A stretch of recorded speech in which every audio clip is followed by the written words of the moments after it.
Jadi la haula wala itu satu paket dengan a'udzubillah. Ya.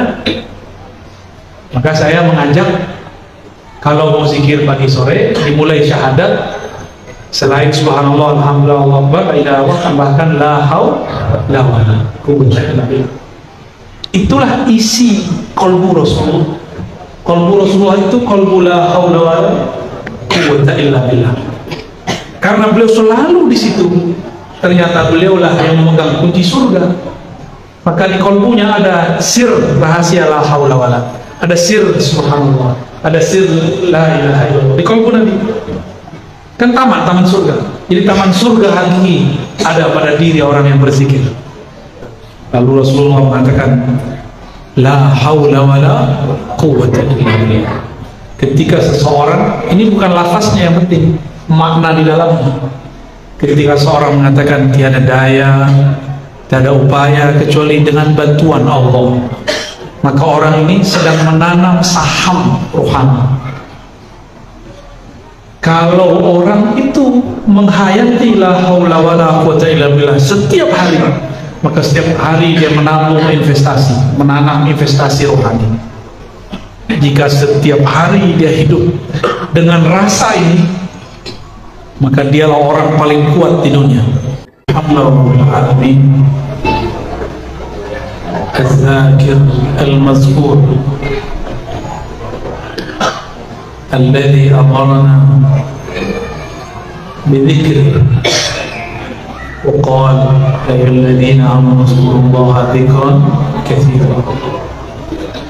Asyhadu an la ilaha illallah wa asyhadu anna Muhammadan abduhu wa rasuluh. Allahumma salli ala sayyidil dhakirin sayyidina Ahmad sayyidina Muhammad wa alihi wa khalifatihi wa sallam.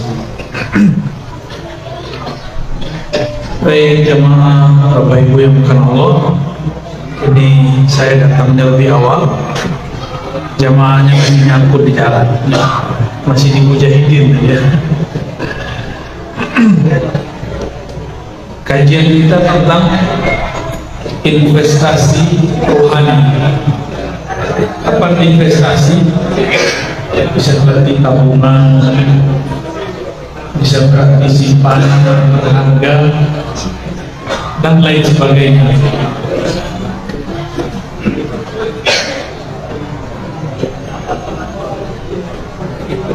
Kalau Bapak punya kawan, punya duit banyak, bisa dipinjam nggak duitnya?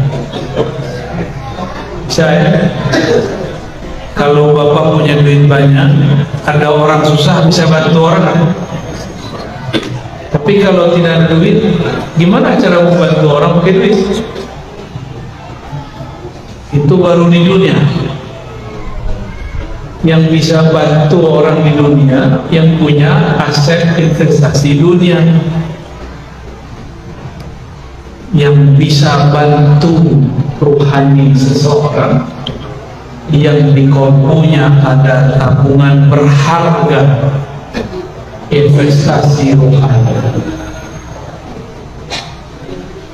yang punya hak untuk memberi syafaat nanti di akhirat, itulah zat yang dirinya setiap nafasnya selalu mengingat Allah Subhanahu wa ta'ala. Kata orang mursyid itu hebat. Siapa bilang mursyid hebat? Mursyid itu hebat karena dibuat hebat. Kata orang wali itu hebat, tidak. Wali itu karena diangkat Allah, ya jadi luar biasa. Kata orang kalau kita zikir banyak, maka kita jadi tenang. Belum tentu juga kawan saya zikirnya banyak, tapi gelisahnya tambah. Kenapa? Karena dia zikirnya belum dimulai. Dia zikir bukan karena ingin mendengar Allah, tapi dia zikir karena ingin sesuatu selain Allah. Suatu kali Nabi SAW mengatakan,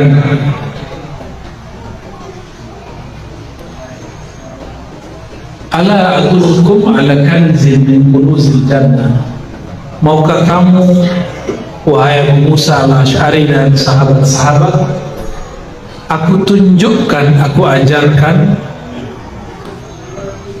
kans investasi surgawi. Lalu sahabat mengatakan, bala ya Rasulullah. Lalu Rasulullah mengatakan, la haula wala quwwata illa billah. Ketika seseorang, ini bukan lafaznya yang penting, makna di dalamnya. Ketika seorang mengatakan tiada daya, tiada upaya kecuali dengan bantuan Allah, maka orang ini sedang menanam saham rohani.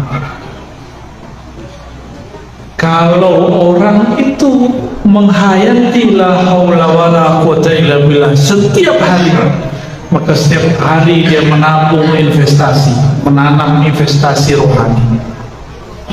Jika setiap hari dia hidup dengan rasa ini, maka dialah orang paling kuat di dunia. Ya, kenapa ada kiai dimintain doa mustajab, kita dimintain doa nggak mustajab?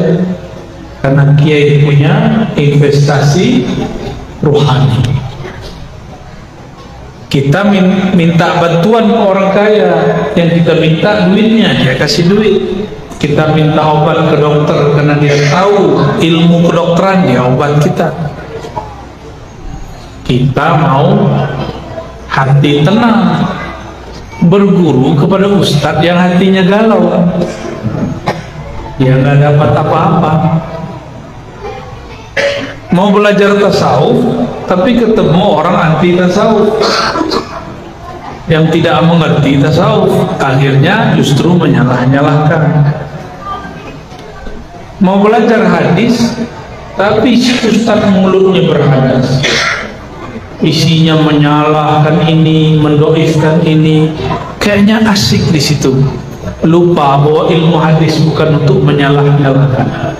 Ilmu hadis justru untuk mempermudahkan seseorang beramal. Ya, Imam Abu Ali Al-Taqqah mengatakan, zikrullah silahul muridin. Ini pernah kita sampaikan di majelis risalah Al-Busyairiyah. Zikir kepada Allah itu adalah senjata murid. Marhaban, marhaban. Zikrullah jadi senjata. Saya mau tanya Pak, zikirnya udah jadi senjata belum? Belum. Kalau senjata, kalau orang dulu pedang, pisau, panah. Kalau orang sekarang senjatanya apa? Atau bom. Apabila zikir kita sudah tahu tekniknya, sudah benar rangkaian-rangkaiannya, maka dia akan jadi bom. Apabila zikrullah sudah diasah, kalau zikirnya seperti pedang harus diasah. Jadi masing-masing kita ini sudah dibeli pisau oleh guru, diberi senjata oleh tuan guru syekh, dikasih zikir subhanallah ka alhamdulillah, tapi sayang pisaunya tidak diasah. Sudah diasah tapi tidak berlatih, akhirnya pisaunya tajam tapi berlatihnya tiada. Tidak ada manfaatnya. Diasah tapi salah latihan, salah konsep. Kalau pisau di tangan ahli masak jadi apa? Motong bumbu. Pisau di tangan penjagal membuat hewan-hewan halal kita makan. Tapi pisau di tangan penjahat, ya. Salah pisau atau salah orang yang pakai? salah orang yang pakai. Maka jangan gagal fokus. Ilmu itu alat semua, yang salah orang yang pakai. Jika ada orang menggunakan ilmu zikir untuk kepentingan selain mengenal Allah, maka dia sedang menyelewengkan pisau tadi. Dan itu banyak. Ya. Gimana Pak? Udah punya zikir kan? Dia sangat tiap hari. Enggak ya? Makanya tumpul. Kalau lagi ada gejolak di hati, itu pisau, itu senjata gak bisa untuk melawan musuh. Kalau kita sedang bertemu musuh, ketemu musuh, tapi tidak punya keberanian, nggak punya senjata, ada senjata tapi tumpul, cemas nggak? Cemas. Kalau kita nggak punya senjata, nggak punya alat asahan, maka caranya ada. Maka Nabi bilang, ala adullukum ala kanzin min kunuzil jannah. Maukah kamu aku tunjukkan jalan pintas? Inilah perbendaharaan ruhani, yaitu la haula wala quwwata. Bukan lafaznya, maknanya berserah diri total kepada Allah. Ya, ketika seseorang menolkan dirinya, di saat itulah keberanian muncul. Di saat seseorang itu berlindung kepada Yang Maha Esa, meskipun dia nggak punya senjata, dia dilindungi oleh Yang Maha menciptakan senjata. Jadi kita ini nggak perlu jadi orang hebat, tapi dekat-dekatlah sama orang hebat. Nanti dikira hebat kan? Nggak perlu jadi penguasa, jadi teman penguasa cukup. Ya, jadi guru penguasa, jadi kawan penguasa, jadi saudara cukup. Nanti urusan kita dimudahkan. Ya. Kalau kita nih datang ke satu kampung, di kampung itu banyak preman, Pak. Tapi ketua premannya sahabat kita. Itu semua preman hormat. Wih, apa? Gimana? Kita nggak punya masukan, kita nggak punya senjata, nggak apa-apa. Tapi kita punya aset. Maka ilmu mengenal itu adalah aset.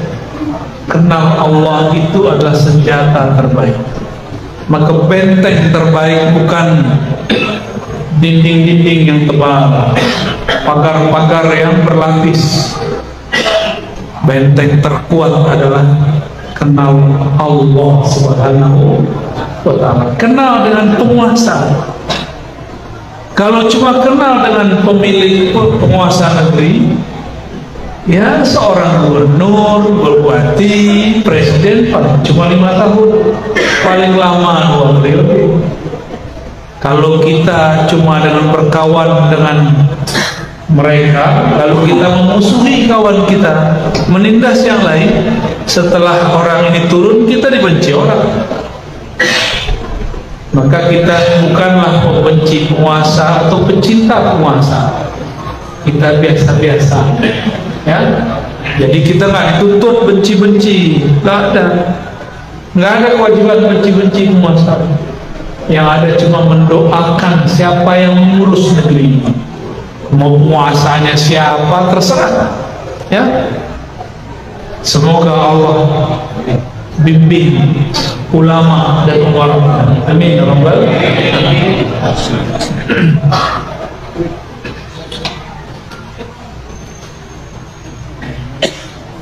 Suatu kali, ini hadis yang sudah masyhur, sudah beberapa kali juga saya kisahkan dalam kajian Ar-Risalah. Nabi itu berperang. Di saat beristirahat, beliau pergi ke satu pohon yang bisa jadi sasaran.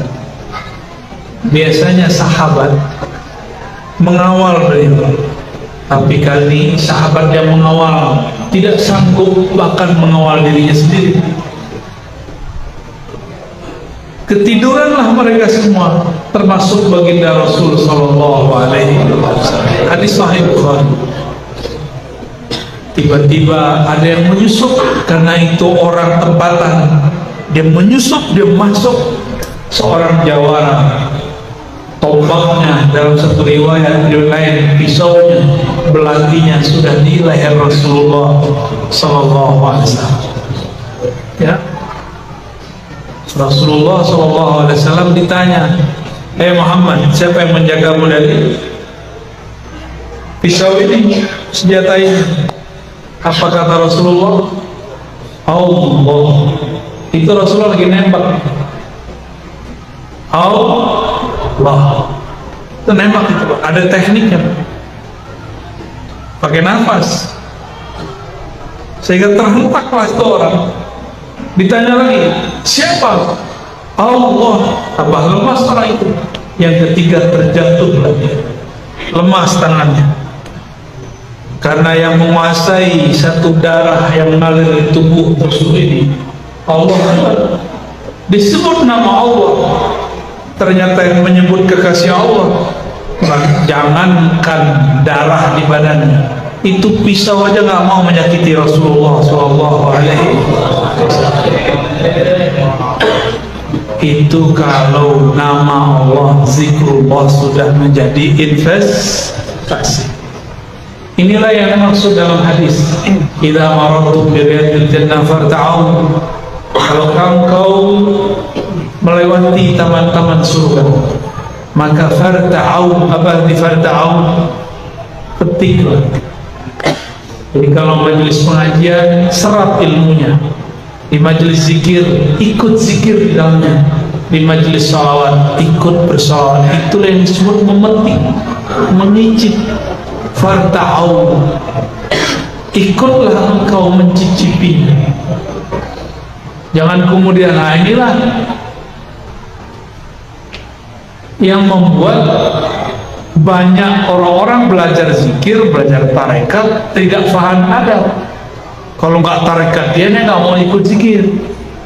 Maka adalah di suatu pertemuan tarekoh, imamnya salah satu pengamal tarekoh yang berbeda dengan jamaah, tengkar, ribut. Di depan imamnya pengen yang apa, di belakang pengen yang apa. Itu terjadi. Padahal zikir itu seharusnya melembutkan kalbu. Kok ini malah bikin ribut? Berarti orang itu baru berzikir dengan simbol, belum berzikir dengan ruhani. Ya, gimana? Zikirnya sudah buat berani belum? Masa zikir takut sama hantu? Ya, takut sama hantu ya? Kita ini nggak boleh sombong, tapi takut sama hantu nggak boleh. Ya? Yang jadi khalifah di muka bumi siapa? Manusia. Itu jin gak diizinkan nampak di bumi. Ngapain kita takut sama dia? Itulah waswas syaitan, yuwaswisu fi sudurin nas. Ya, maka coba lihat di depannya, Qul a'udzu birabbin nas. Katakanlah ya Muhammad, aku berlindung kepada Allah, Rabbnya manusia, penguasa manusia, Tuhan yang disembah manusia. Ta'awuz namanya. Apa arti ta'awuz? Memohon orang yang bisa berlindung, dia punya maqam la haula wala quwwata illa. Jadi kalau dia tidak menolkan dirinya, dia tidak akan berlindung kepada Allah. Jadi la haula wala itu satu paket dengan a'udzu billah. Ya. Maka saya mengajak, kalau mau zikir pagi sore, dimulai syahadat, selain subhanallah, alhamdulillah, Allahu akbar, la ilaha illallah, tambahkan la haula wala quwwata illa billah. Itulah isi qalbu Rasulullah. Qalbu Rasulullah itu qalbu la haula wala quwwata illa billah. Karena beliau selalu di situ, ternyata beliaulah yang memegang kunci surga. Maka di kolbunya ada sir rahasia la haula wala, ada sir subhanallah, ada sir la ilaha illallah di kolbu Nabi.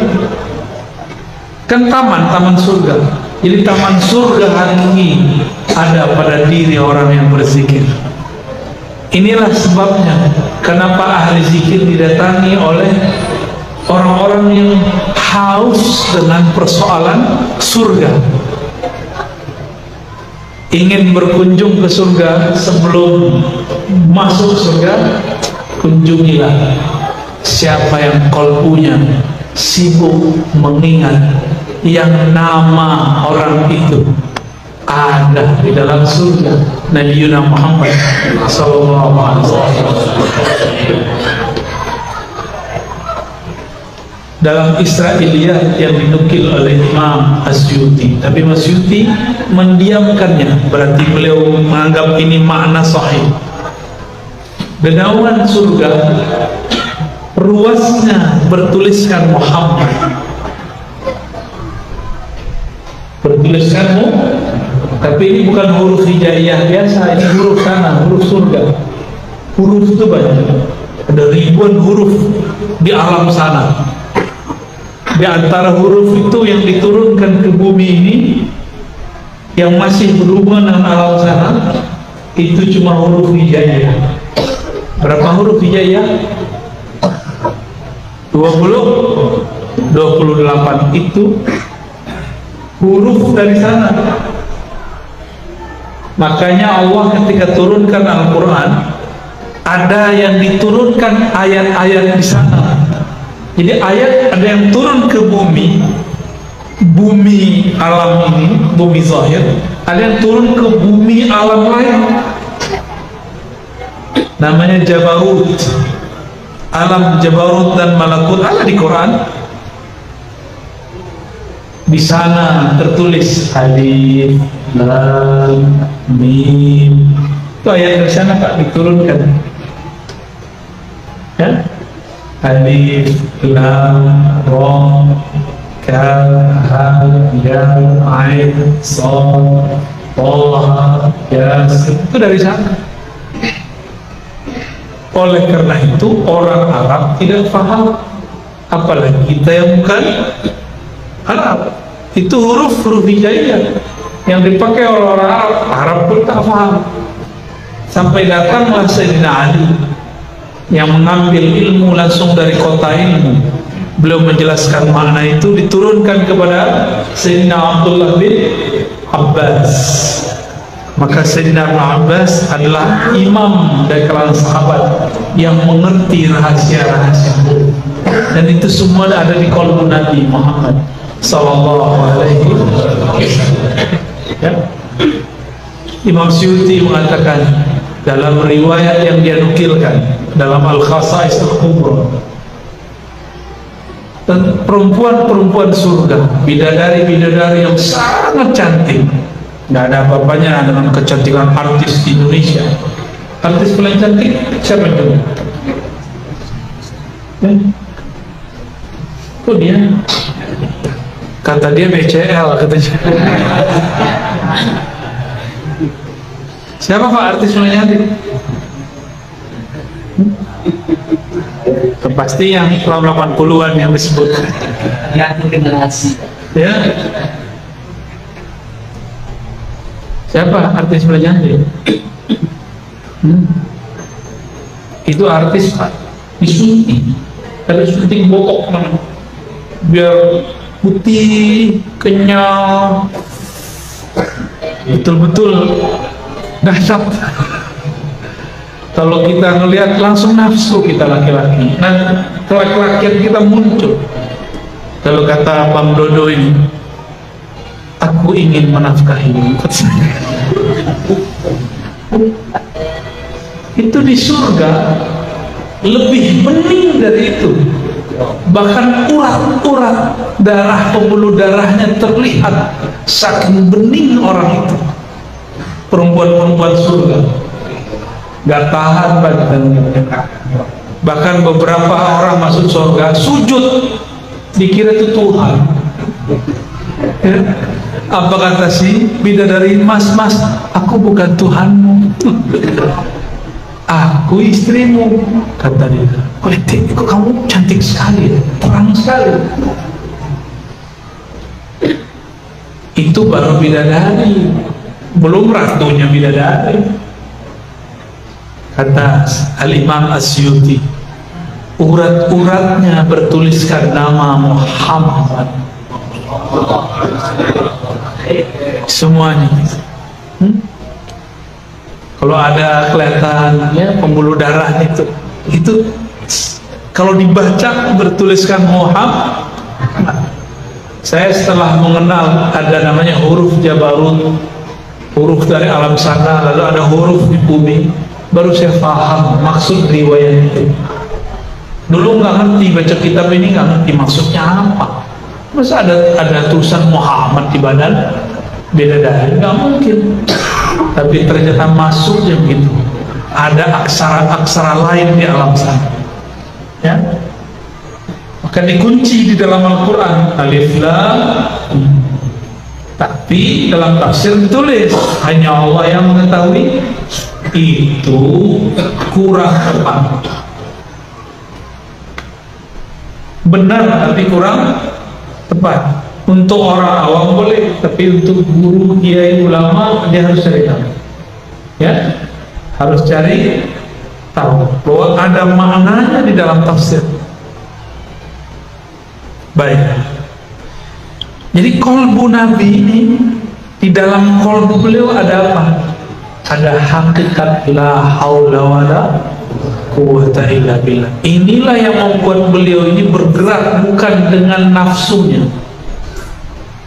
Kirim sahabat ke Ethiopia, nyampe di sana direcokin oleh kafir Quraisy, hampir saja gagal.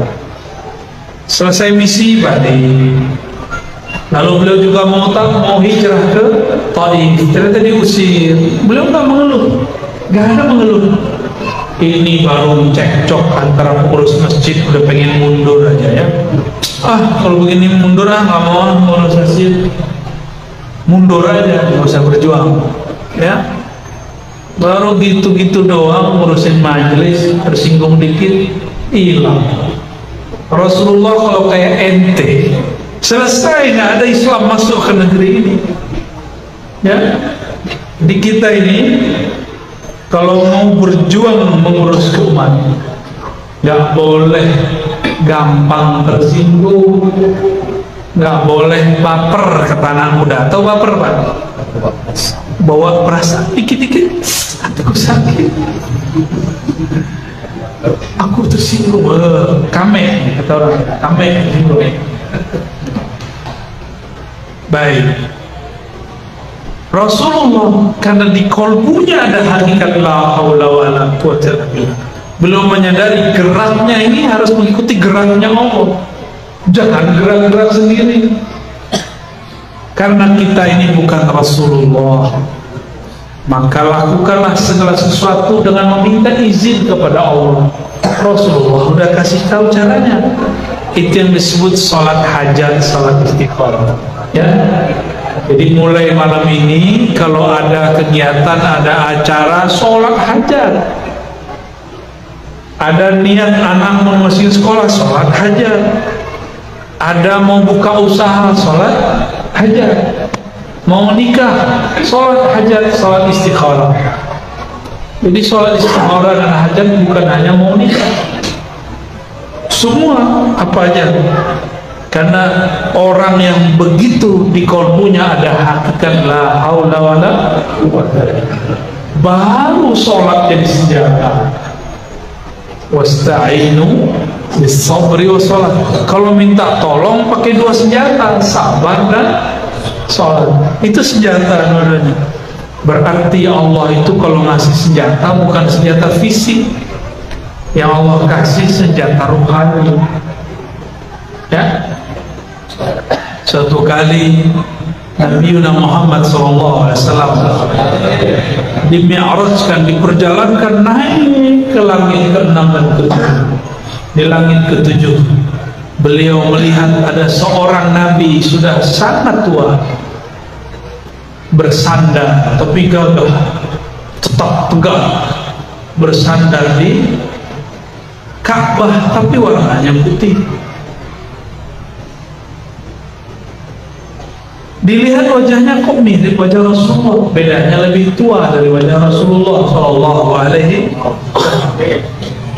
Maka beliau tahu, wah ini Nabi Ibrahim, ya, Nabi Ibrahim. Berkalam-kalamlah ruh Nabi Muhammad dengan ruh Nabi Ibrahim. Nabi Ibrahim sudah meninggal, tapi jika ruh sudah mengenal jalan kepada Allah, maka dia bisa bertemu dengan ruh yang hidup di sisi Allah. Maka berkalam-kalamlah beliau, sampailah kepada pembicaraan tentang surga. Jadi asik Pak kalau bisa ngobrol dengan alam sana itu. Ya, para wali-wali, para nabi-nabi itu mereka hidup paling enak. Tapi ujian juga paling berat. Ya, ujian perasaan sama suuzon, berburuk sangka. Sampailah pembicaraan mereka mengenai surga, bahan-bahan surga, tanah-tanah surga, pohon-pohon surga, rumah-rumah surga, semua tentang surga. Apa kata Nabi Ibrahim sallallahu alaihi wasallam? Ya. Wahai cucuku Muhammad, baligh ummataka minni assalam. Sampaikan salamku kepada umatmu. Ini umat Nabi Muhammad kan? Umat Nabi Muhammad kan? Ya, antum dapat salam Nabi Ibrahim. Makanya kita baca Assalamualaikum ya Sayyidina Ibrahim. Dapat salam, baru balas ya. Udah lama loh. Jadi ruh bisa kirim salam. Ini dia hadisnya sahih. Lalu beliau mengatakan, sampaikan kepada umatmu bahwa sorga itu subur, sorga itu bagus, sorga itu luas. Cuma belum ada rumahnya, belum ada pohonnya, belum ada kebunnya.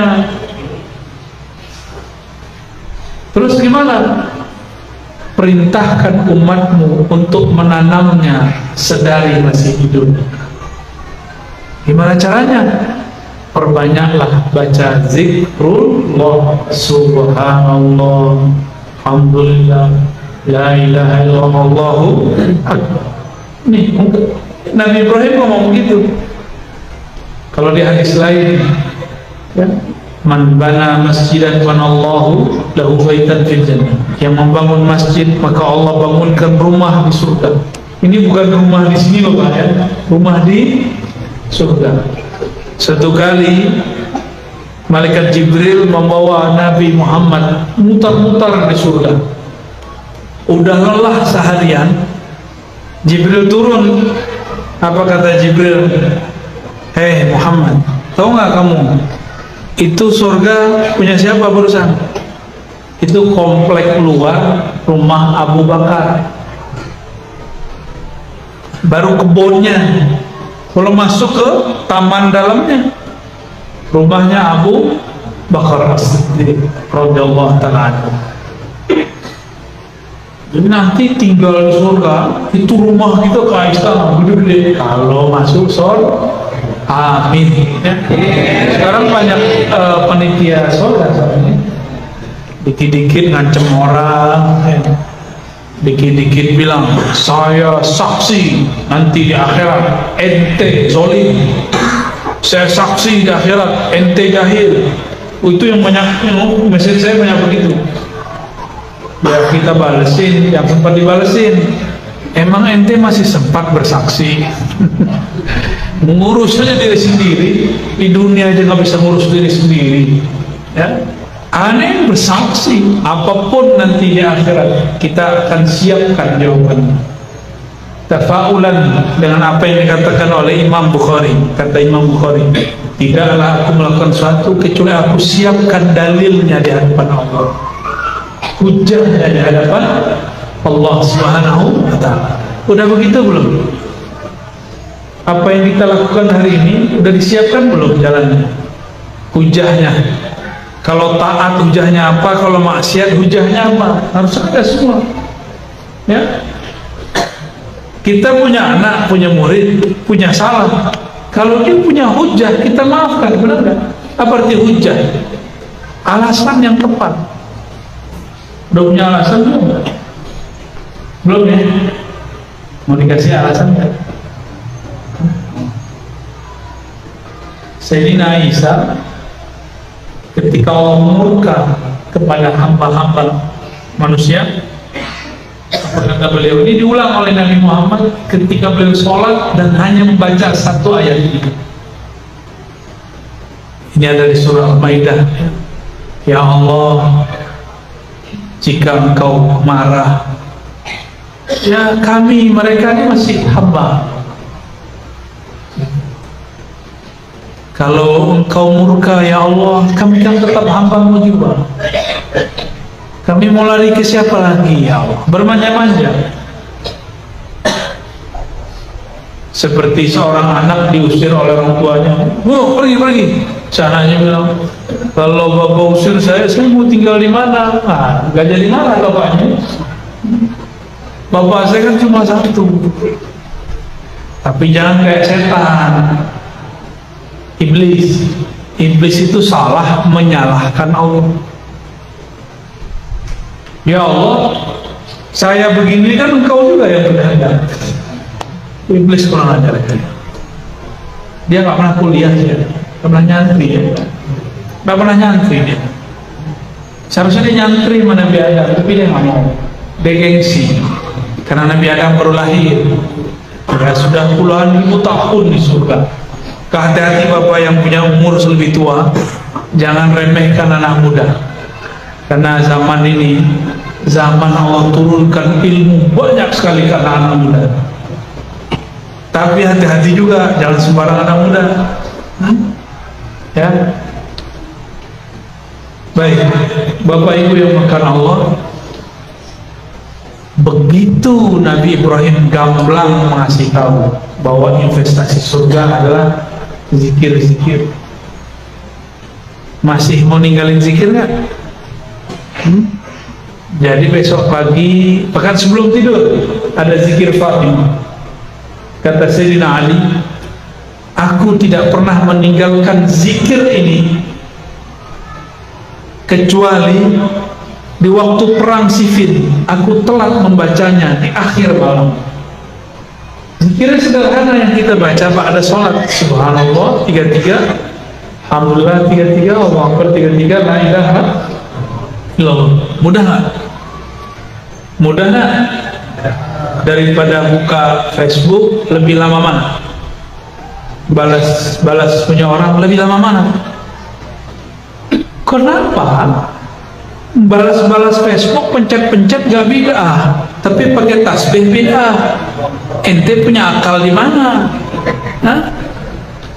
Ente ngata-ngatain ustaz yang hafal ribuan dalil, yang ngaji sudah lama belasan tahun, puluhan tahun, kiai-kiai itu cuma karena dia pakai tasbih. Tapi ente mencet-mencet tiap malam hujat mereka. Lebih mulia mereka lah daripada mencet-mencet dengan kata-kata itu, kata-kata kurang ajar kadang-kadang, ya. Ada yang berani ngomong ini, ittaqillah ya syekh, takut kepada Allah. Apa bedanya ente dengan khawarij yang dulu bentak Rasulullah? Allah yahdik, semoga Allah berhidayahmu. Ya kita didoain begitu senang, ya. Kita didoain begitu senang nggak?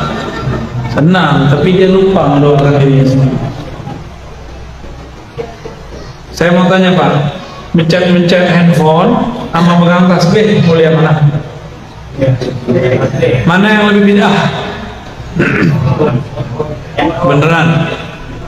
Sini yang mana? Gak ada yang mau. Imannya kurang semua. Oke, ya udah antum balikin handphonenya. Nanti sebelum tidur mau ngamalin zikir? Mau. Satu zikir Allah lipatkan di sana 10. Satu zikir jadi 10 pohon di surga. Satu pohon ente jalan 100 hari, 100 tahun gak lewat-lewat. Besarnya pohon itu. Mau nggak ngamalin? Orang-orang yang kaya nanti adalah orang-orang yang rutin menabung zikrul. Kira-kira itu yang bisa saya sampaikan. Ada pertanyaan enggak? Oke. Teman-teman, kalau ada yang mau didiskusikan,